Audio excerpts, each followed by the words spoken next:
Welcome to Witham Sounding Board, a podcast sharing powerful business tips, insights, and trends for those seeking to become a rock star in their industry. We are back at it again for yet another edition of Hot Topics in the Multi-Employer World.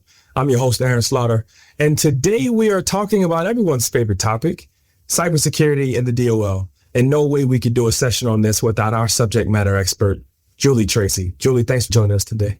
Hey, Aaron, thanks so much for having me here. Always fun to talk about cybersecurity and what the DOL wants us to do.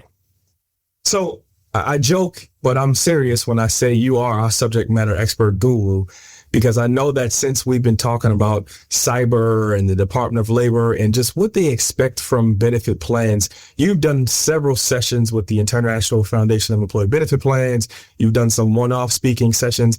Can you just speak a little bit about just all the good work that you've done in this arena, in this avenue since we last spoke? Sure, absolutely. I had the pleasure of being able to co-present at the 70th Annual International Foundation of Employee Benefit Plans Conference in San Diego last year.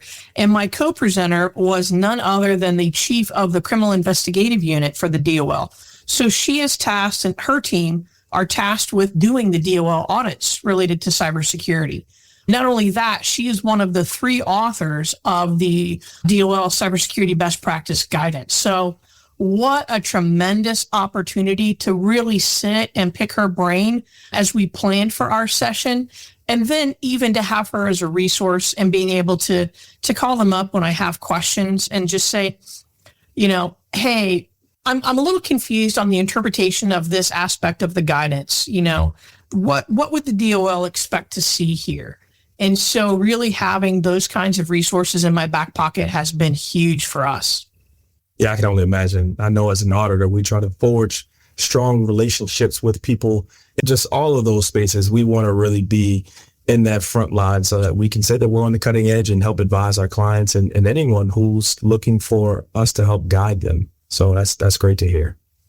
Yeah, it was really fantastic. And I had the opportunity just a couple of weeks ago, actually, I guess it's been almost a month now, to be at the Washington Legislative Update for the IF as well. And just kind of hearing what some of the other folks within this space are doing, what the legislators are talking about and things like that. And just a tremendous opportunity. My co-presenter was a lawyer, and then my moderator is a plan administrator. And just hearing some of the stories they have, in the trenches, boots on the ground kind of experiences, they've all said the DOL's not joking when they come in and do an audit at this point on the cybersecurity stuff.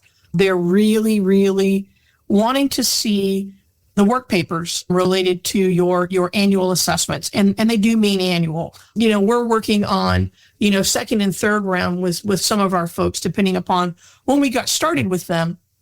And just making sure that we're ticking and tying everything back to what the Department of Labor is looking for. And honestly, for me, it's a little bit more than just, checking a box with the DOL. We really want to make sure that what we're doing with our multi-employer folks is really making sure that they have the best cybersecurity program for their needs, that it's right-sized for them and it's appropriate for them. It's not, when we talk cybersecurity, that it's not a one-size-fits-all for everybody. And so really making sure that they understand not only what they need to do, but what's best to do for their organization.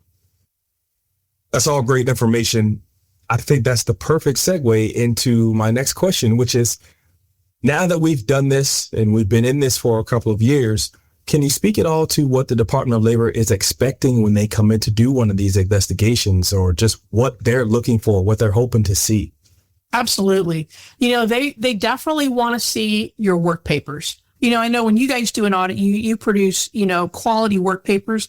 They're really wanting to see that same kind of quality when it comes to the cybersecurity assessment. So, they want to know that you've dug deep enough to understand the risks associated with your third-party vendors. I had one of the DOL investigators say sometimes they get someone printing out literally like a vendor's website, putting check boxes in certain areas and calling that an assessment. And he says, that doesn't pass. So what we're doing is we're really digging into all 12 areas, every item on there and just making sure that they have, those things in place. So my history in banking, sometimes we'd have an examiner come in and they'd ask for stuff or make recommendations or whatever that were really over the top. And, our response was, well, we really see that, as really overreaching in that area. We don't want to overreach, but we want to make sure that our assessment is appropriate. So we're going to review their policies. We're going to review their independent third-party assessments of their programs. So maybe like a SOC audit or for the health and welfare funds, it may be their high trust certification and look at those kinds of things.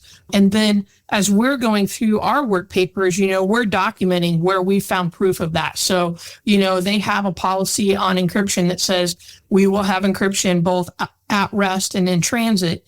And then we document that on our work papers and where we got that evidence and all of that. So that really helps the DOL. When they come in, they see, oh, they really did take it seriously. They did look through, provide evidence of it so that they can verify that those vendors have that stuff in place. There are a couple of things that, were really stressed when the presentation in November of certain things they're looking for. They're obviously really concerned about the third-party vendor assessments. Those have to be done annually. They also want the plans to have their own independent assessment of their cybersecurity programs. So not only are you looking at your vendors, but you're having somebody from the outside coming in and looking at your program as well. And they're also wanting to see penetration testing. And, I have an amazing team of pen testers here. When we talk about pen testing and I get them in front of people, and actually you've met one of them, Aaron, and he's a fantastic guy. And when we talk about pen testing, he always so highly recommends, not only external pen testing, which you can see that and it checks it doesn't say you have to have what kind of pen testing, you just have to have pen testing. So when folks are looking to check a box, they'll do that external pen testing. Basically, it may just be that they're looking for a few open ports, this or that. It's not a heavy lift and it's cheap. And so that checks the box. But if you really want to know, are your controls effective? And really the only way to test the effectiveness of your controls is to simulate somebody trying to break in, which is what a pen tester does. So they do also internal pen testing. We know that bad guys aren't getting in from the outside. They're getting in through a phishing email, compromised credentials that they find on the dark web, and then they can use those like to log into your O365 or your Azure environment and get into your network. And then from there, what they're trying to do is what a pen tester calls moving laterally, so moving from device to device. And then what they're wanting to do is elevate privileges. So that means going from an Aaron Slaughter type of permission where you have specific permissions based on your role here with them within the firm to what, and networking is the penultimate permission. It's either admin or root, where you have access to literally everything within the organization. Once they get that, the next thing they do is what's called established persistence. Establishing persistence means your endpoint detection is not going to find me. And if you reboot, I'm still going to get back into your network. And so they get those things set up and then they just sit and they look and they dwell and they lurk and they decide how they're going to attack you. Are they going to, do ransomware? Are they going to steal your data? Are they going to steal your money? All of that stuff. So think about a pension fund, and you're self-administered and you're sending details back and forth about financial transactions, things like that. They're going to realize that and they're going to find that information. They may, infiltrate your email and try and get you to fraudulently send payment information to them instead of your actual vendor, or moving funds from one location to another that shouldn't be happening, but you think that you have been directed to do so legitimately. So that internal pen testing, man, it is so important and it is so, so valuable. To me, it is the ultimate validation of the controls you have in place. All of that made sense to me. And I mean, again, I'm not in the IT world, but I can follow all of that. And at least I know who to contact if we need to have some of these discussions. So I like asking $1 million questions because you just gave us what the Department of Labor expects to see if I'm a listener and I'm trying to follow along, what does the DOL not want to see when they come in for an investigation? Sure, absolutely. So one thing they don't want to see is they don't want you to do an assessment, an audit, and be done.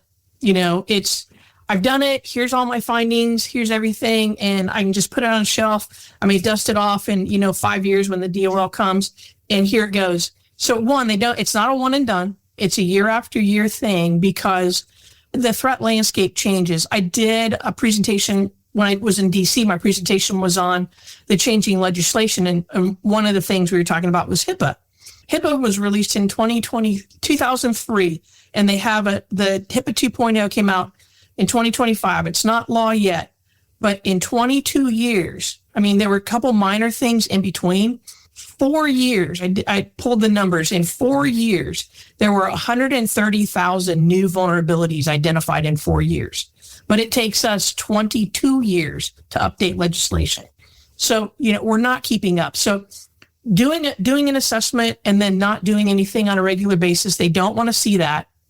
They also don't want to see that you've done an assessment, it found these 10 things, and you didn't do anything about it. You have an assessment year one, and these are the things that it found. You come back and you have that assessment on year two, and they found those same 10 things and added 5 more. And then in year three, it becomes that cumulative effect where you keep having issues, you're not addressing them. So you're not really understanding and doing what the DOL wants. Yes, they want you to do an annual assessment, but the purpose of that is to identify areas that need to be remediated so that you can improve, that you can close the doors essentially from the threat actors and keep them out. So they definitely want to see that when there are findings, that you are remediating them and you're doing so in a timely manner. So you mentioned that you gave a presentation on the impact of the new administration. Can you speak at all on just what the impact of that is as a whole, of what the DOL has the ability to do or what they can't do, and just if it expands or limits the depth at which they can come and do an investigation? From what I've heard, not only from the DOL itself, but from those folks, I talked to folks that represented 4 or 5 plans when I was in DC, and all were either had just concluded a DOL audit or were in the midst of it. And the DOL is not pulling back in terms of the depth of their audits or exams when they come in. They are just as in depth, if not more so, from what I have heard recently. One of the things, and this was asked in November in San Diego, it's still called guidance. And the DOL said, I understand it's called guidance, but we are viewing this as the voluntary compliance period, which means at some point this will not be voluntary. This will be required. And so typically, from my banking background, we had that kind of that voluntary compliance period when a new regulation would come down the pipe in banking. What happens is when that voluntary compliance period is over and that effective date hits, there is no grace period. The effective date is, July 1, 2025. You have to be compliant July 1, 2025. And let me tell you, I had an exam like 2 weeks after a regulation went live, and you better believe they asked me if I had it in place. Wow. So we're a couple years into this whole initiative and everyone talking about cyber with respect to employee benefit plans. Can you share with us any pitfalls for plans to avoid since this has started, and just if the focus and just what we're doing and the approach has shifted at all since April of 2023 to now where we are in 2025? Some of the things that I'm seeing is just that remediation aspect, and not just, like I said, taking that report and setting it on the shelf or in the file cabinet and waiting. I actually completed an assessment this spring, and I told them that they were the first plan that ever did this during the course of the engagement. So it was a group of related funds, and they are self-administered. So we did, the assessment of the plan administration office there, all of their vendors, and then we did the internal and external pen testing and phishing test. Okay. And when it came back, so this particular plan had a third party that does their IT, so a managed service provider that does their IT. So they sat on the call during the pen test results and everything. They were really helpful. And the particular administrator was getting ready to go out of the country. And she's like, hey, I want to do that remediation testing. I want to make sure that my managed service provider fixed everything that they said that they did.